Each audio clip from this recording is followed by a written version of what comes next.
ढेंकानाल कुनी रथरे जगन्नाथ रथयात्रा आसिले सबुआड़े महाप्रभु जगन्नाथ भक्ति मुखरित होई उठे परिवेश। किंतु ढेंकानाल जड़े युव छात्रों नियारा प्रयास एवं समस्त प्रशंसा साउंटुछि। निज हाथ में प्राय एक मासर अक्लांत परिश्रम काठरे तैयारी करिसेंती एक सुंदर कुनी रथ और से रथरे विराजमान होइछंती महाप्रभु जगन्नाथ।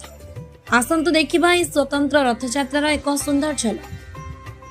ढेंकानाल सहर महिषापाट मंगला कॉलोनीर बासिंदा विश्वस्वरूप मिश्र युक्त 2 छात्र रथयात्रा प्रति अगाध भक्ति और महाप्रभु प्रति अनन्य आस्था तांकु ए नियारा काम करने को प्रेरणा जगाइछि। प्राय एक मास धरी निजे एकुटिया परिश्रम करी काठर निर्माण करिसेंती एक सुंदर कुनी रथ। रथर चित्ताकर्षक कारुकार्य आकर्षणीय साजसज्जा एवं पारंपरिक शैली समस्तक दृष्टि आकर्षण करिछि। रथ निर्माण रे विश्वस्वरूपं को तांका पिता विष्णु प्रसाद मिश्र एवं माँ विश्ववंदिता पाणी पूर्ण सहयोग और प्रेरणा मिलिथिला। परिवार समर्थन और निजर सृजनशीलता बल से साकार करिसेंती तांको स्वप्नर रथ।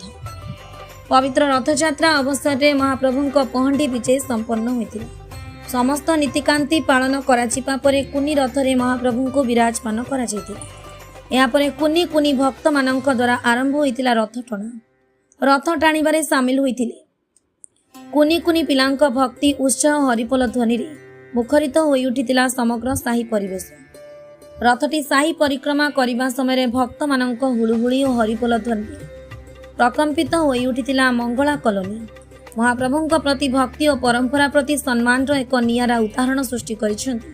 विश्वस्वरूप भविष्य में कुनी रथयात्रा को बड़ आकार रे आयोजन करिबार योजना थिबा कहिसेंती Bishwaswarup Mishra. Bureau report Dhenkanal news Odisha. मोना विश्वस्वरूप मिश्र आगामी गोटे मास है रथ तैयारी कर सांग मान सपोर्ट भी बहुत मिलूँ। घरे भी बहुत सपोर्ट कर रथ करने मो क्लास 2 कर रथ यात्रा तो सब वर्ष भाई रथ यात्रा आम खुशी करुँ।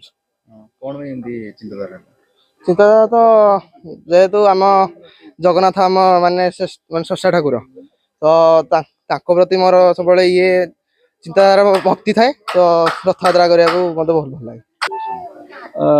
नमस्कार, जय जगन्नाथ। पुआ क्लास 2 रे जो जगन्नाथ रथ से जो रथ यात्रा करी आछी से कला प्रेमी जगन्नाथ बड़ भक्त एवं आज की मासे है से तार रथ कम एकुटिया निमग्न हो कम चलता साई जाक तार रथ प्रत वर्ष कर वर्ष आगे बड़ आकार कर भगवान आगे साहय करूँ कि आगे भल भाव कर।